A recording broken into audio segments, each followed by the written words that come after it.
On a Beam of Light, A Story of Albert Einstein by Jennifer Byrne, illustrated by Vladimir Radunsky. Color is used to create the mood and atmosphere of the book because the main theme is Albert Einstein and his ideas. The biggest idea in the book is his thought of riding on a beam of light depicted in this picture here. Since the pages are yellowed, they remind the reader of a beam of light.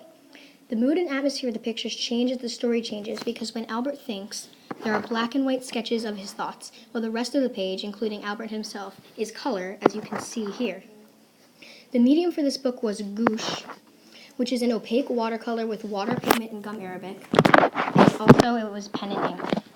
His artistic technique was a very different one. As you can see in any of these pictures, the pictures were more colored in rough sketches as opposed to perfect drawings, which set the book apart from others. The style of art is consistent throughout the whole book. The book kind of reminds me of a child's drawings, but not one particular artist.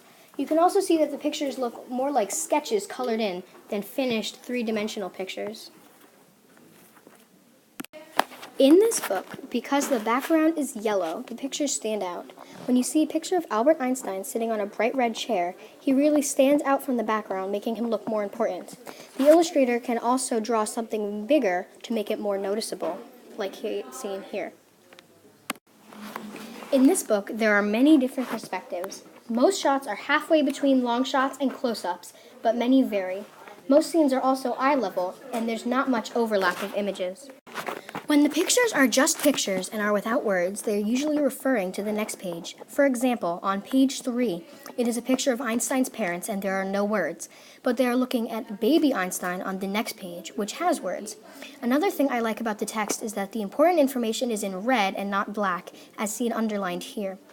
The placement of the text changes throughout the book, but is usually close to the bottom of the page, while the pictures are more towards the top. About halfway through the book, the placement of the text changes, and then most of the text is at the top of the page and not the bottom. There is no real suspense in this book, so the pacing of the page turns do not really affect much. The end.